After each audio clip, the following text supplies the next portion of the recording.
제가 올해 2월에 이제 같은 지방에 소속되어 있는 저희 교단 교회 중에 주님의 교회라는 교회가 있는데 창립 8주년 감사 및 임직 예배를 드렸습니다. 그래서 순서를 요청받아서 다녀왔는데요. 여기서 멀지 않은 곳에 있는 교회입니다. 사진을 좀 한 장 보실까요? 그날 예배의 모습인데 세 가정이 모여서 집에 모여서 개척한 교회입니다. 근데 8년 동안 잘 성장하여서 다음 사진을 보시면 이렇게 교회가 잘 성장해서 중요한 역할을 감당하는 교회가 되었습니다. 이 주님의 교회는 창립 첫 해부터 선교를 시작했고 1주년 기념 예배 때는 모여진 모든 헌금을 전액 선교 헌금으로 보냈다고 합니다. 교회의 슬로건을 소개해 주시는데 참 인상적이어서 이렇게 받아 적어 왔는데요. 이게 주님의 교회의 슬로건이랍니다. 많이 모이는 교회가 큰 교회가 아니라 많이 먹이는 교회가 큰 교회다. 야, 참 멋지지 않나요? 이 교회는 미국 교회 건물을 빌려서 예배하는데 그 미국 교회는 성도가 10명밖에 되지 않는다고 합니다. 렌트를 하는 중인데 이 교회 건물이 본인들 것이 아님에도 불구하고 최근에 건물 전체를 전부 다 이제 리모델링을 했습니다. 가보니까 너무너무 부러울 정도로 깨끗하고 예배실에 들어가자마자 벌써 막 따뜻함이 느껴지고 교회 구석구석에 이렇게 정성이 들어간 게 느껴졌습니다. 그래서 여쭤봤어요, 목사님께. 아니, 본인 교회 건물도 아닌데 어떻게 리모델링 할 생각을 하셨냐? 우리가 주인은 아니지만 우리 교회 이름이 주님의 교회잖아요. 하나님의 교회이기에 기꺼이 그렇게 했습니다 라고 답변하시는 걸 보고 참 큰 도전을 받았습니다. 건물을 빌려주는 미국 교회 측에서도 감사했고 빌려 쓰는 주님의 교회는 부흥하고 성장했습니다. 제가 하나님이어도 그런 교회는 부흥시켜 줄 것 같지 않으세요? 네, 그렇게 하시는 목사님의 마음이 참 존경스러웠고 그렇게 믿고 따라가는 성도들도 참 대단하다는 생각이 들었습니다. 그러면서 그런 생각이 들었어요. 역시 교회는 세상의 논리나 사람의 상식으로 운영될 수 있는 곳은 아니구나. 하나님의 방식, 성경이 가르쳐주는 길은 때로는 세상이 말하는 상식과 다를 수 있습니다. 일반적인 상식으로는 내 건물도 아닌 건물을 예배당에 그렇게 많은 돈을 들여서 수리하는 것이 이해가 되지 않을 수 있죠. 그러나 그 교회는 하나님의 말씀에 기초하여 움직였던 교회인 것입니다. 이 교회가 만약에 우리 교회라고 가정하고 제가 만약에 그렇게 하자고 해도 여러분도 아멘 하실 거죠? 네, 아멘 하신 분들 제가 잘 기억해 두겠습니다. 네, 입을 안 벌리신 분이 지금 몇 계셨어요. 예배드리는 성도는 성경 말씀의 귀를 열고 그 말씀에 근거한 사고방식을 가져야 합니다. 모든 판단 기준이 성경이 될 때 우리 뜻이 아닌 하나님의 뜻이 이루어질 수 있습니다.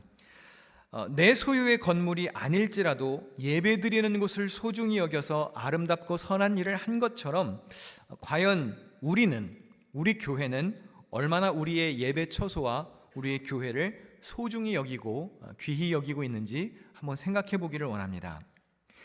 계속 지금 예배에 관한 시리즈 말씀을 전하고 있는데 오늘은 우리가 드리는 우리의 예배를 한번 돌아보기를 원합니다.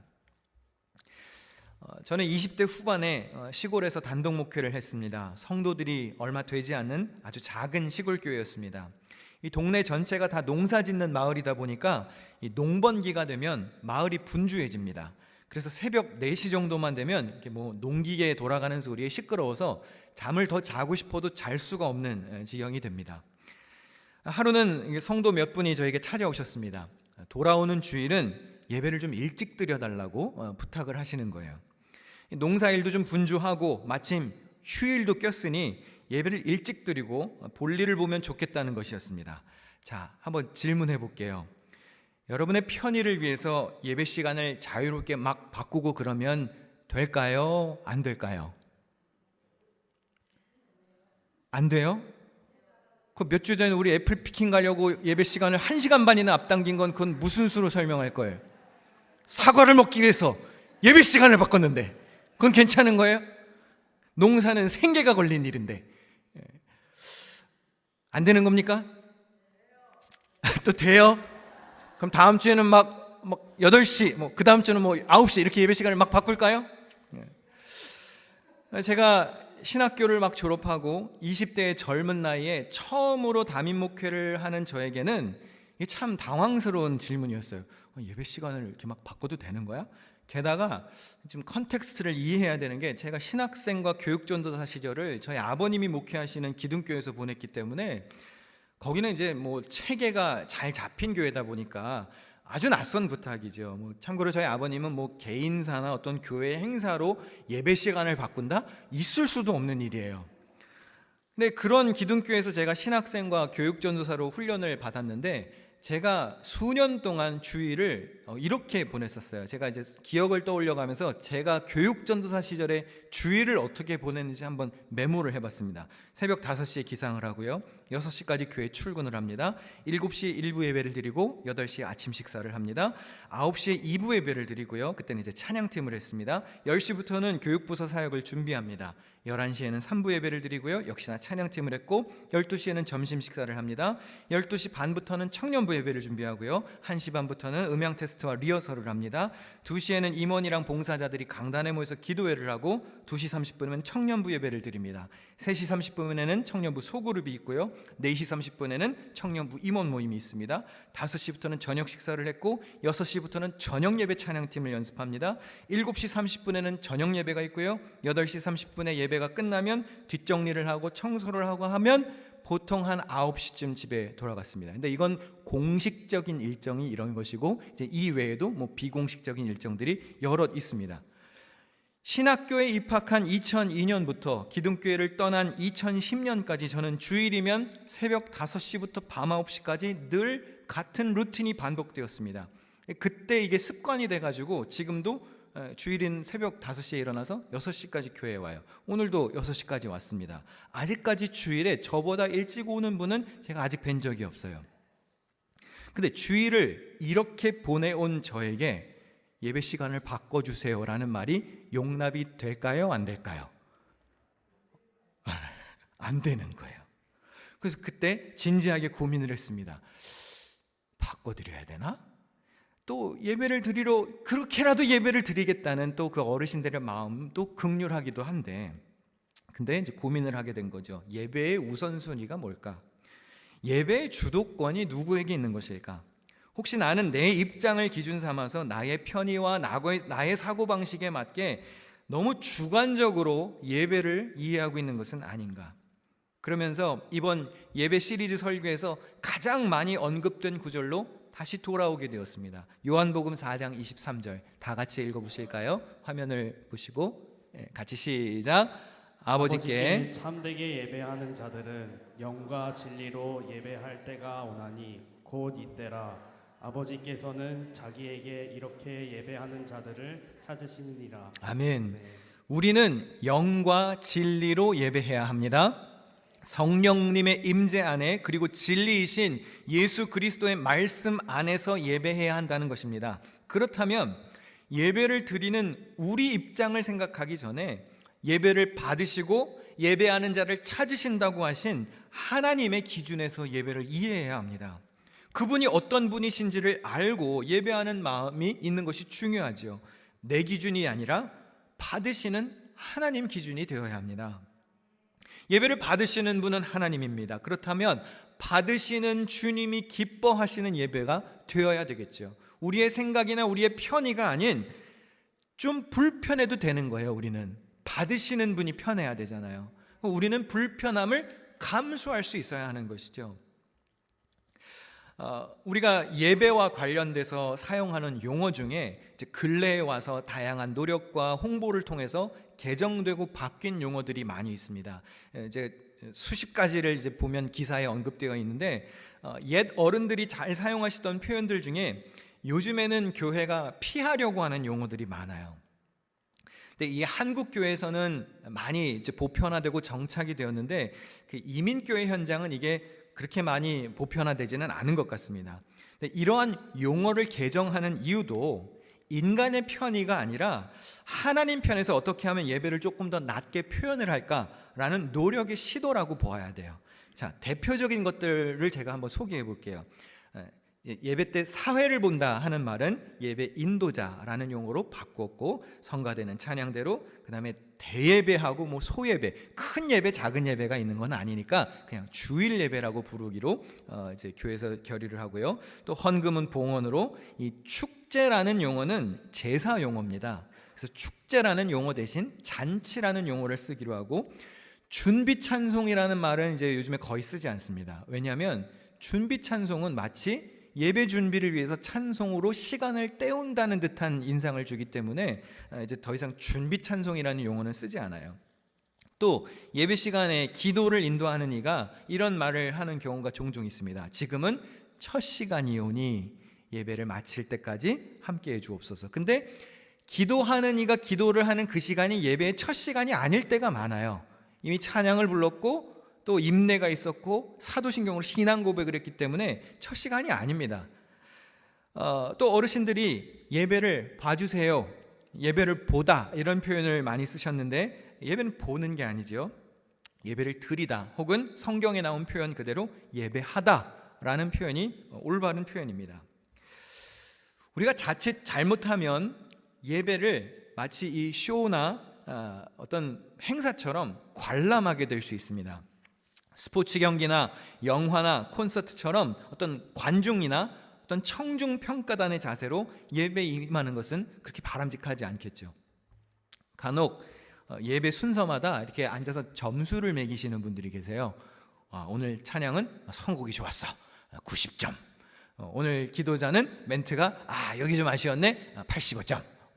찬양대 선곡이 조금 이런 연습이 필요했었는데 80점. 설교자 복장이 어땠고 넥타이가 색깔이 영 별로였고, 안내하는 이들의 표정이 어땠고 설교의 내용 구성이 어땠으며, 이래가지고 점수를 매기시는 분들이 있습니다.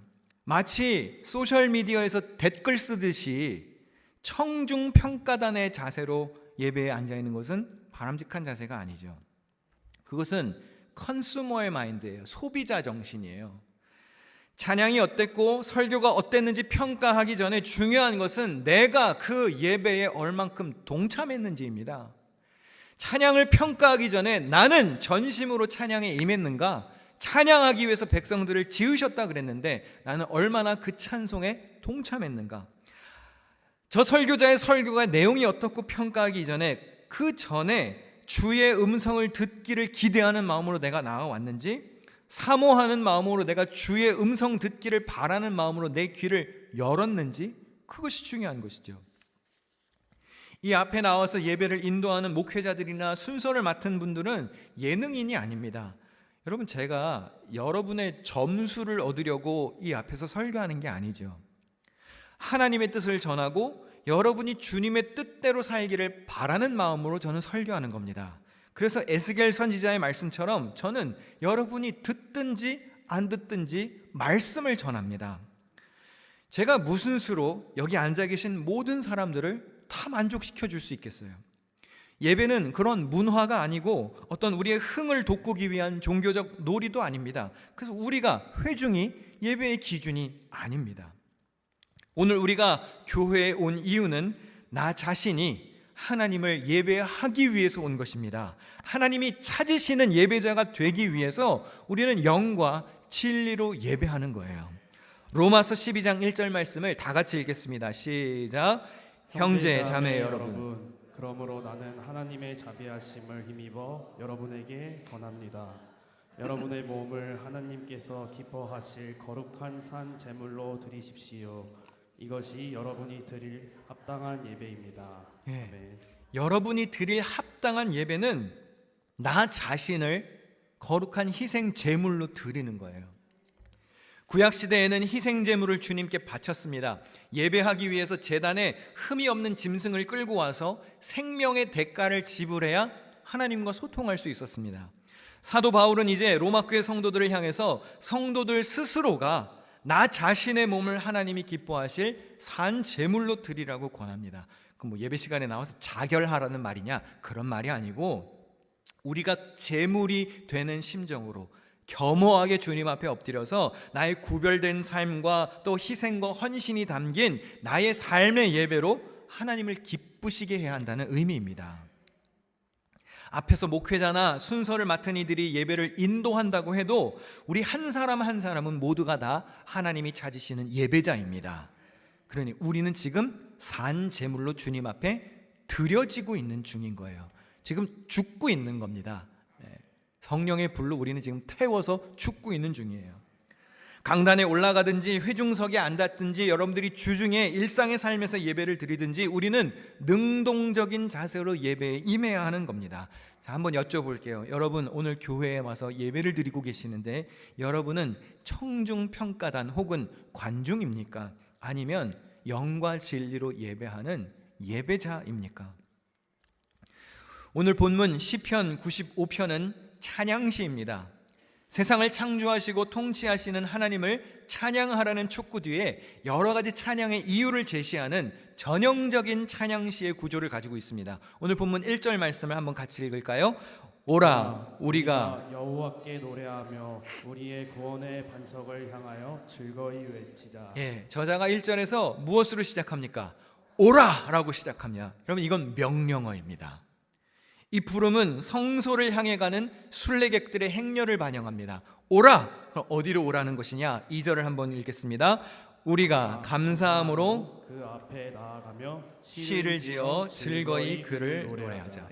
오라고 그랬습니다. 그래서 어디로 가는 겁니까? 그 앞에 나아가는 거예요. 이걸 문자 그대로 원문의 성경을 번역하면 그의 얼굴로 나아가는 거라고 되어 있습니다. 하나님의 얼굴, 주님의 임재를 상징하는 성소로 나아가는 거예요. 우리가 예배하기 위해서 성소, 오늘날로 말하면 교회라는 물리적인 장소로 옵니다. 그러나 우리는 단순히 어떤 공간으로 향해서 가까이 오는 게 아니에요. 하나님의 면전, 주님의 임재 앞으로 나아오는 거예요. 그러기에 우리는 다음과 같은 예배의 태도를 취해야 합니다. 본문 6절입니다. 오라 우리가 굽혀 경배하며 우리를 지으신 여호와 앞에 무릎을 꿇자. 굽히고 무릎을 꿇는다는 것은 주권자 앞에 절대적인 순종을 보인다는 표시입니다. 우리는 예배를 통해서 우리가 종이 되고 하나님을 섬기겠다는 표시를 하는 것이고 하나님께만 충성을 바치겠다는 엄숙한 결단을 드러내는 겁니다. 하나님의 임재 앞에 다가가는 우리는 이렇게 겸손한 모습으로 주 앞에 나아가야 합니다. 이거는 예배라고 하는 단어의 뜻풀이만 보아도 분명해지는데요. 여러분 예배가 무슨 뜻입니까? 예배, 예절 예자에 절배자를 써서 예를 갖추어 절한다는 것이 예배입니다. 영어로 bow down 하는 거예요. 굽히는 겁니다. 숙이는 것이 예배입니다. 내 생각이 들어가는 게 예배가 아니라 굽히는 거예요. 우리가 이렇게 굽혀서 겸손하게 예배를 해야 하는 이유를 성경은 이렇게 설명합니다. 본문 3절부터 보시면 여호와는 크신 하나님이시오 모든 신들보다 크신 왕이시기 때문이로다. 땅의 깊은 곳이 그의 손안에 있으며 산들의 높은 곳도 그의 것이로다. 바다도 그의 것이라 그가 만드셨고 육지도 그의 손이 지으셨도다 했습니다. 이 3절에 보면 원래 왜냐하면이라는 단어가 있어요. 원문에는 한글 성경에 이게 빠져 있는데 이 경배의 이유를 분명하게 설명하는 거예요. 왜 예배해야 하느냐? 예배를 받으시는 우리 하나님이 크신 분이시기 때문입니다. 모든 신들보다 크신 왕이시고 만물을 주관하시는 분이시기에 우리 예배를 받기에 합당한 분이시기에 우리가 마땅히 예배해야 한다는 거예요.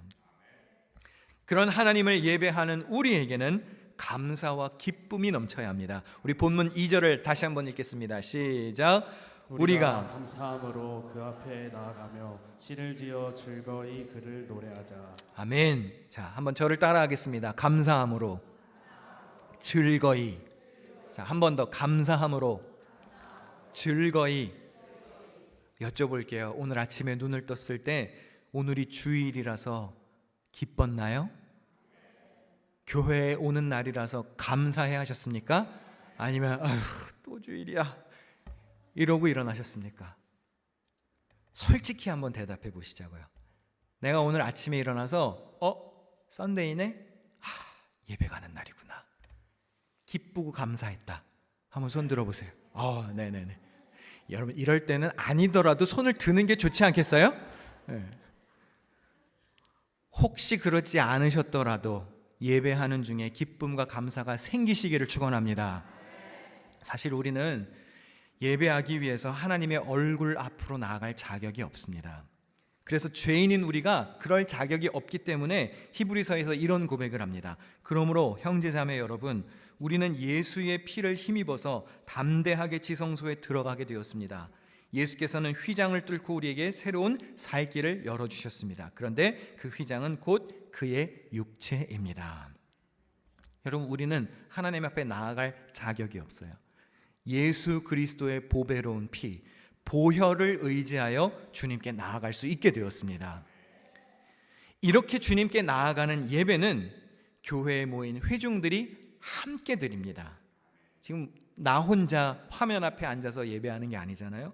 같이 모여서 예배하는 공적 자리이기 때문에 공동체의 질서가 필요합니다. 시편 95편도 공적인 예배로의 초대예요. 오늘 우리가 드리는 이 주일 예배도 공적인 예배입니다. 공적인 예배의 자리에 오는 것이기 때문에 올바른 마음의 준비를 하는 것만큼이나 여러분들이 어떤 외적 자세와 예의를 갖추는 것도 필요합니다.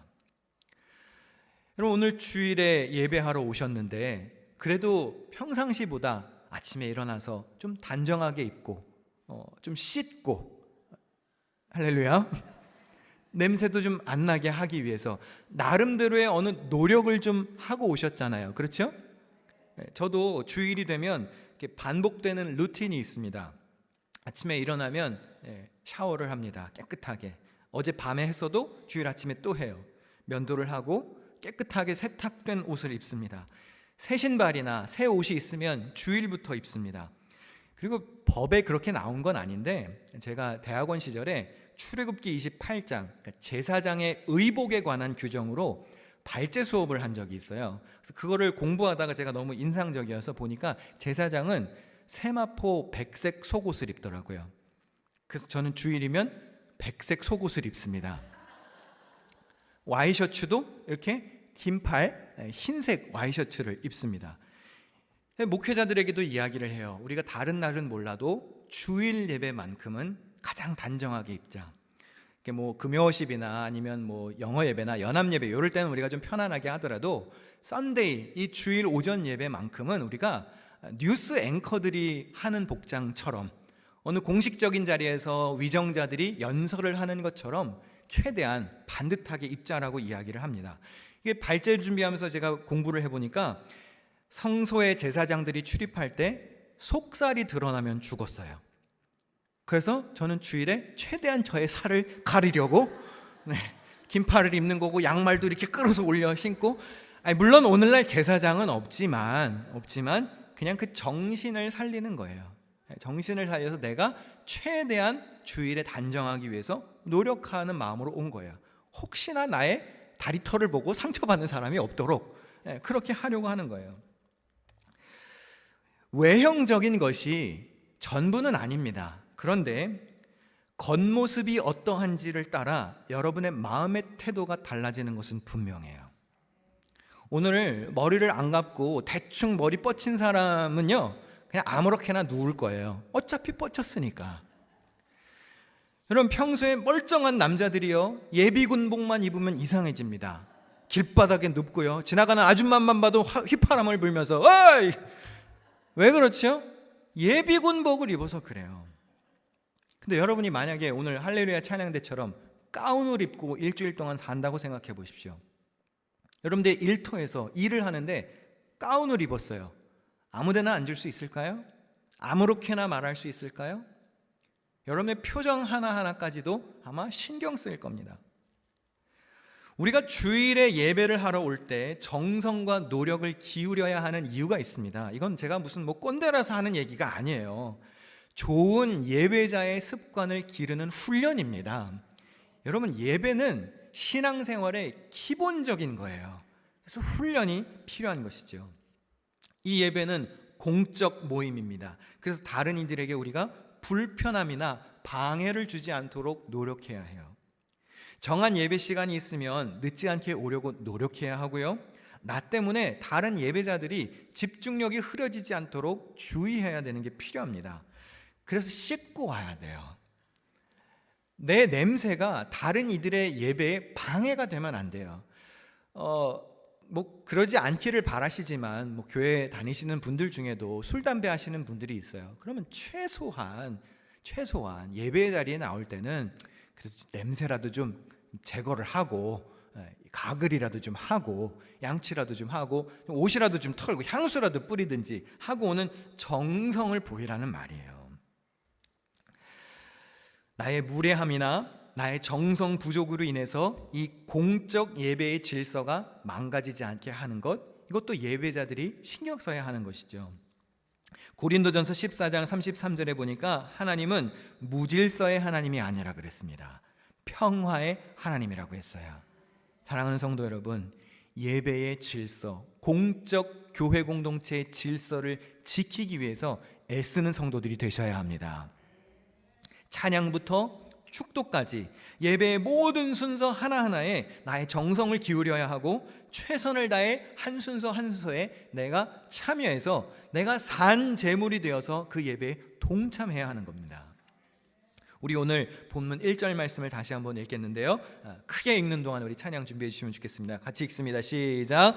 오라, 우리가 여호와께 노래하며 우리의 구원의 반석을 향하여 즐거이 외치자. 오라고 그랬어요. 오라. 여러분, 예배하러 와야 합니다. 모여야 합니다. 예배하는 이 장소 교회에 모여야 합니다. 초대교회는요, 날마다 모이기에 힘썼다고 그랬어요. 사도행전 2장 46절에 날마다 마음을 같이하여 성전에 모이기를 힘썼다 그랬습니다. 모여야 돼요. 예배하기 위해 모여야 합니다. 모이기를 패하지 말라고 그랬습니다. 히브리서 10장 25절 다 같이 읽습니다. 시작. 모이기를 패하는 어떤 사람들의 습관과 같이 하지 말고 오직 권하여 그 날이 가까움을 볼수록 더욱 그리하자. 오라고 그랬어요. 근데 오지 않으면 어떻게 해야 되나요? 좀 전에 말씀해 보니까 오직 권하여. 모이기를 패하지 않으려면 어떻게 해야 됩니까? 권해야 돼요. 모이자, 오자, 예배하자, 빠지지 말자. 안온이 있으면 오라고 해야 돼요. 빠진이 있으면 연락하고 안부를 묻고 오라고 그래야 돼요. 오라, 우리가 여호와 앞에 즐거이 감사함으로 예배하자.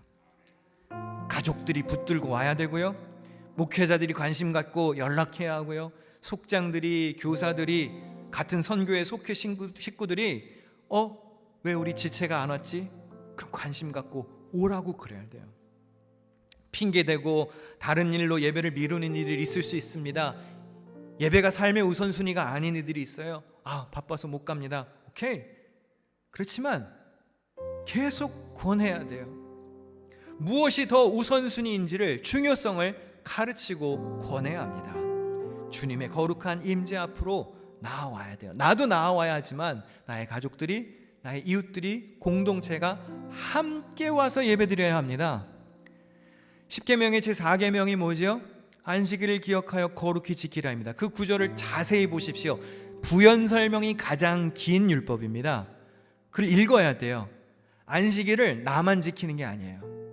네 가족, 남종, 여종, 짐승, 심지어 네 집 안에 머무는 객이라도 일에서 면제되어서 창조주 구원자이신 하나님을 예배해야 되는 거예요. 나 혼자 오는 게 중요한 게 아니라 같이 와야 된다 그 말입니다. 사랑하는 성도 여러분, 주님의 거룩한 임재 앞으로 나아오는 삶이 되시기를 바랍니다. 우리 삶을 다스리시는 왕 되신 주님 앞에 가까이 나아가는 참된 예배자로 사시기를 축원합니다.